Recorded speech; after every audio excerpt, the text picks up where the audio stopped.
Ya, kita awali kuliah Fisika Matematika 2 dengan kita review deret Fourier. Selamat mengikuti. Seperti yang kita ketahui, deret Fourier adalah bentuk deret dari suatu fungsi periodik. Misalkan kita punya fungsi periodik dengan periode min pi sampai dengan pi. Maka deret Fourier-nya adalah bentuknya adalah fungsi X sama dengan A0 bagi 2 ditambah sigma AN cos NX ditambah sigma BN sinus NX. Dengan nilai koefisien Fourier-nya, koefisien AN adalah seperti integral dari fungsi X kali cos NX dx dari minus pi sampai dengan pi. Demikian juga yang BN besarnya sama dengan seperti integral minus pi sampai pi dari fungsi X sinus NX dx. Sekarang bagaimana kalau fungsi periode yang beda, misalkan periodenya min L sampai dengan L, maka kita mempunyai fungsi X-nya sebagai A0 per 2 ditambah sigma AN cos px per L ditambah sigma BN sinus px per L dengan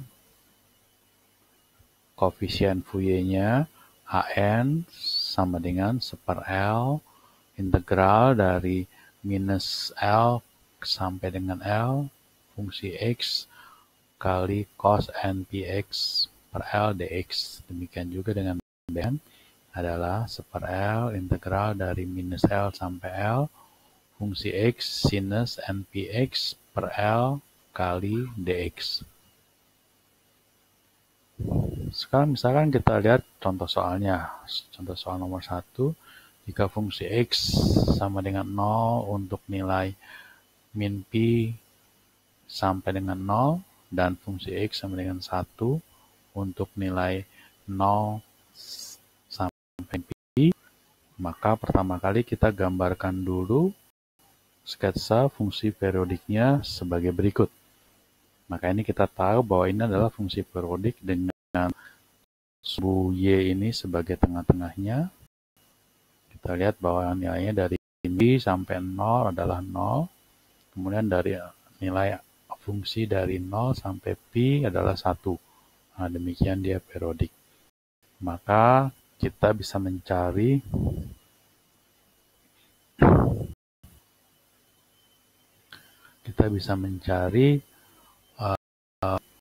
koefisien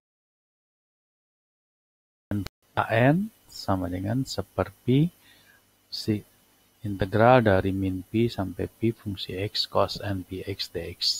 Kemudian kita masukkan nilai-nilai dari fungsi X-nya ini, maka kita peroleh menjadi seperti ini, seperti kurung siku integral dari min pi sampai 0, kita tahu fungsi X-nya sama dengan 0. Jadi ini kita abaikan karena ini sama dengan 0. Yang tersisa adalah yang ini, integral dari 0 sampai pi, fungsi X-nya sama dengan 1, cos NX dx. Jadi kita peroleh AN adalah seperti integral dari 0 sampai pi cos NX. Nah, pertama kali kita mencari A0 dulu. Jika N sama dengan 0, A0, maka kita peroleh bahwa A0 sama dengan seperti integral dari 0 sampai pi cos 0 dx, di mana cos 0 kita tahu adalah 1, maka hasilnya adalah seperti ini. Ya, oke. Kemudian kita lanjutkan untuk nilai yang n-nya tidak sama dengan 0, maka kita dapatkan solusi dari integral ini adalah seperti ini, seperti dikali n sin nx dengan nilai x dari 0 sampai pi, karena sinus np adalah 0 dan sinus 0 adalah 0, maka hasilnya 0. Jadi ternyata n ini nilainya sama dengan 0 untuk semua nilai n, kecuali n sama dengan 0, yaitu dapat 1. Setelah itu kita mencari Bn. Bn adalah seperti integral min pi sampai pi fungsi x sin n x dx. Sama seperti tadi, kita uraikan menjadi seperti dikali integral dari min pi sampai 0. Ini adalah fungsi x-nya 0. Ini integral ini bisa kita abaikan. Kemudian ditambah integral dari 0 sampai pi dengan fungsi x sama dengan 1 kali sinus nx dx. Maka ini kita dapatkan adalah seperti ini. Maka kita peroleh seperti minus cos nx per n dengan nilai x dari 0 sampai pi. Maka kita dapatkan adalah nilainya seperti ini. Karena nilai cos nx adalah min 1 pangkat n. Ya, cos 0 adalah min 1. Maka kita dapatkan ini. Jadi kita dapatkan nilai Bn itu adalah sama dengan 0 untuk n genap. Jadi kalau n sama dengan genap ini, maka ini kita dapat pangkat ini adalah 1. 1 minus 1 sama dengan 0. Jadi 0. Sedangkan untuk n ganjil, kita dapatkan dari sini, ini kalau ganjil, maka ini min 1. Min 1 adalah min 2. Di depan ada tanda minus, maka kita dapatkan 2 dibagi NP. Ini adalah nilai Bn. Jadi kita sudah dapatkan nilai An sama dengan 0, Bn sama dengan 2NP, dan A0 sama dengan 1. Tadi kita masukkan ke dalam persamaan bentuk umum dari deret Fourier ini. Jadi kita dapatkan A0 per 2, 1 per 2, ditambah An ini semuanya 0. Nah, yang ada tinggal Bn, deret Bn. Nah, kita dapatkan Bn adalah 2 dibagi NP.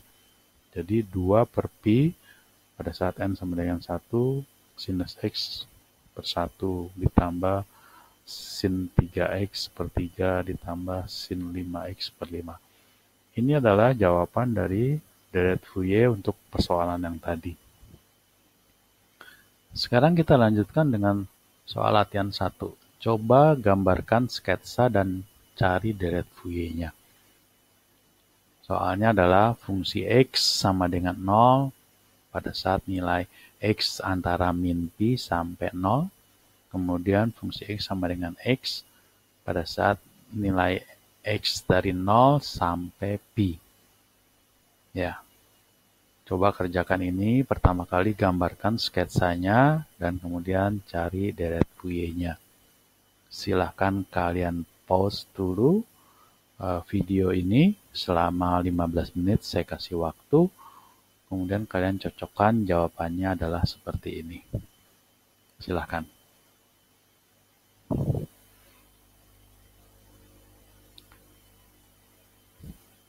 Selanjutnya kita lihat soal latihan 2. Soal latihan 2, bunyi soalnya fungsi x sama dengan 0 untuk nilai x dari min setengah sampai dengan 0. Kemudian fungsi x sama dengan x untuk nilai 0 sampai setengah.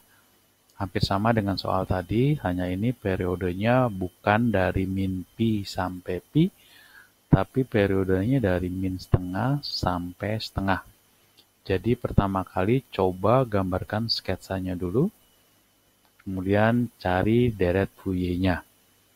Silakan di pause dulu video ini, saya kasih waktu kalian sekitar 15 menit untuk menyelesaikan soal latihan nomor 2 ini. Silakan, nanti dicocokkan dengan jawabannya.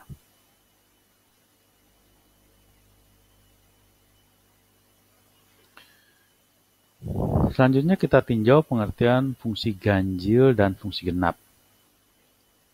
Didefinisikan bahwa fungsi ganjil jika fungsi min x sama dengan minus fungsi x. Ini adalah fungsi ganjil. Kita lihat. Ini fungsi min X ini, nilai min X, ini fungsi min X sama dengan minus dari fungsi X. Nah, ini fungsi X-nya minus dari fungsi X. Jadi, fungsi X sama dengan X ini adalah termasuk fungsi ganjil. Demikian juga fungsi sinus X, ini juga fungsi ganjil. Karena kita lihat nilainya adalah nilai fungsi minusnya sama dengan nilai minus dari nilai positifnya. Ini adalah definisi fungsi ganjil.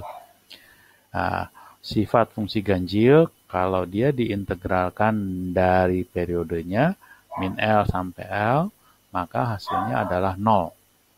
Misalkan kita lihat fungsi sinus X ini, kalau kita integralkan dari periodenya min pi sampai pi, maka hasilnya sama dengan 0.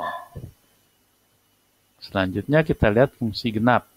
Fungsi disebut genap jika fungsi minus X sama dengan fungsi X-nya. Nah, kita lihat di sini. Nah, fungsi minus X ini sama dengan fungsi X-nya. Nah, ini adalah fungsi dari X kuadrat, ini adalah fungsi genap. Demikian juga kalau kita lihat sketsa dari fungsi cos X. Fungsi minus pi di sini sama dengan fungsi positifnya. Ini adalah fungsi genap.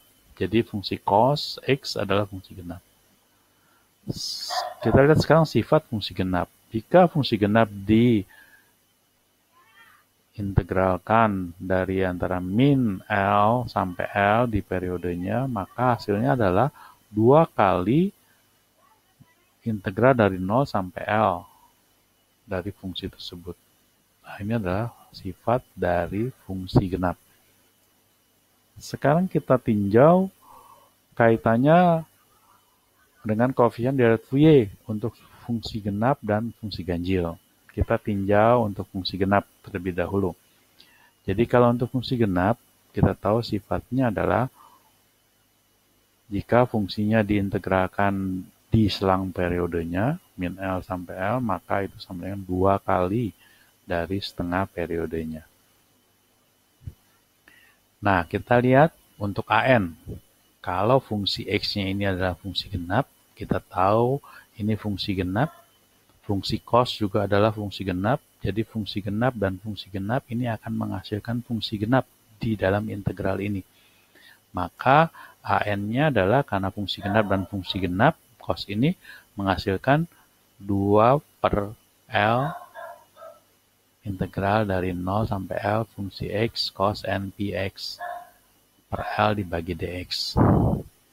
Nah, sedangkan untuk fungsi ganjil, kita tahu sifat fungsi ganjil kalau diintegralkan di selang periodenya, maka fungsi tersebut adalah 0. Jadi kalau fungsi X itu adalah fungsi ganjil, di sini kita lihat, ini fungsi ganjil kali fungsi genap, maka AN di sini akan menjadi fungsi ganjil. Fungsi ganjil integral secara satu periode adalah 0. Jadi, kalau fungsi X adalah fungsi ganjil, AN-nya sama dengan 0. Nah, kita lihat kalau BN-nya gimana kalau fungsi X-nya adalah fungsi ganjil.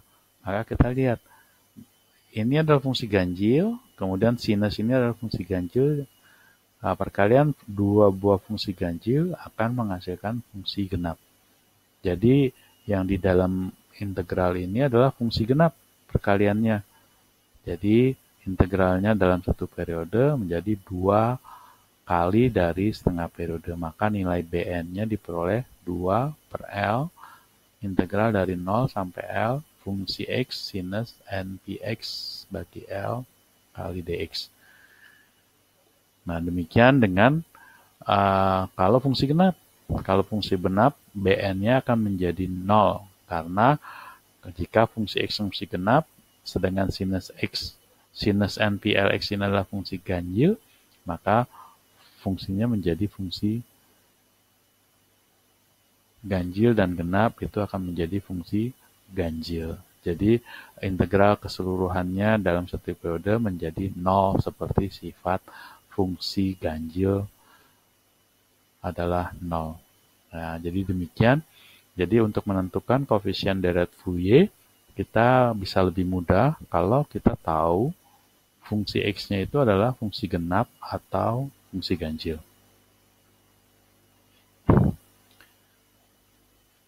Coba kita perhatikan soal latihan 3 ini. Coba gambarkan sketsanya dan cari deret Fourier-nya.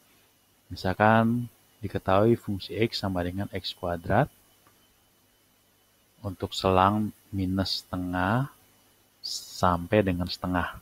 Nah, jadi ini kita tahu X kuadrat ini adalah apa? Fungsi genap ya. Jadi kita gunakan mencari deret Fourier dengan fungsi genap. Coba gambarkan dulu sketsanya, kemudian cari deretnya. Silakan di pause dulu video ini. Saya kasih waktu 15 menit untuk mencari deretnya. Silakan.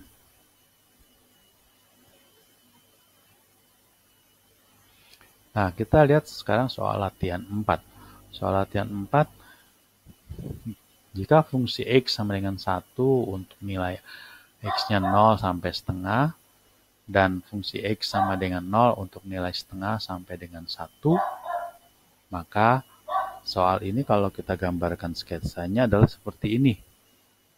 Kita lihat fungsi X bernilai 1 untuk nilai 0 sampai setengah, dan 0 untuk nilai setengah sampai 1. Ini belum merupakan fungsi periodik, karena titik keseimbangannya di sini belum menunjukkan fungsi periodik. Jadi untuk menyelesaikan persoalan ini menjadi suatu fungsi periodik, maka pertama kita buat bentuk fungsi periodiknya. Yang pertama, misalkan kita buat fungsi periodiknya menjadi seperti ini. Jadi ini adalah titik keseimbangannya, ini adalah fungsi periodiknya. Maka ini kita lihat ini adalah dinamakan fungsi periodik genap deret Fourier cosinus. Karena kenapa dinamakan fungsi periodik genap? Karena kita lihat nilai negatif fungsinya sama dengan nilai positifnya. Fungsi min X sama dengan fungsi X-nya. Ini adalah fungsi genap.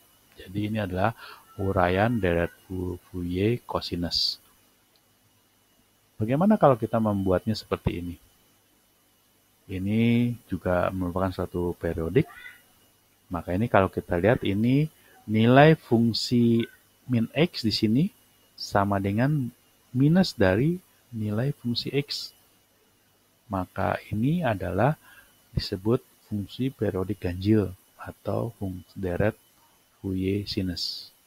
Jadi ini kita bisa cari, kalau kita kembangkan menjadi seperti ini, maka ini artinya kita mencari deret Fourier sinus. Oke, selanjutnya jika kita kembangkannya menjadi seperti ini, deret periodiknya menjadi seperti ini, maka kita lihat bahwa ini tidak mencerminkan fungsi ganjil ataupun fungsi genap. Jadi ini adalah deret fungsi periodik biasa yang menghasilkan deret Fourier biasa. Jadi ini adalah fungsi periodik biasa, deret Fourier-nya adalah sinus cosinus. Nah, ini adalah sebagai soal latihan berikutnya. Coba dikerjakan. Yang mempunyai nomor NIM-nya genap, kerjakan dengan fungsi periodik genap. Yang NIM-nya ganjil, kerjakan dengan fungsi periodik ganjil. Nah, yang untuk fungsi periodik deret Fourier sinus cosinus ini akan dijadikan sebagai pekerjaan rumah saja. Oke, silahkan dikerjakan. Pause dulu video ini. Nanti hasilnya silahkan dibandingkan dengan kunci jawaban ini. Ya, jadi ingat yang NIM-nya genap mengerjakan yang deret Fourier genap, deret Fourier cosinus, yang NIM-nya ganjil kerjakan dengan deret Fourier sinus. Jadi bandingkan hasilnya. Silakan di pause dulu.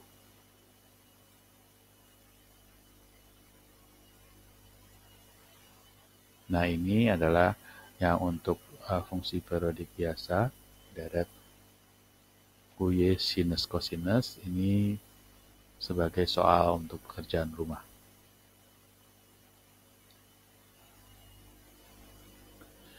Jadi, sebagai soal pekerjaan rumah, kita ada 3 soal. Tadi soal yang pertama yang ke 0. Ini soal yang pertama, fungsi X sama dengan ini.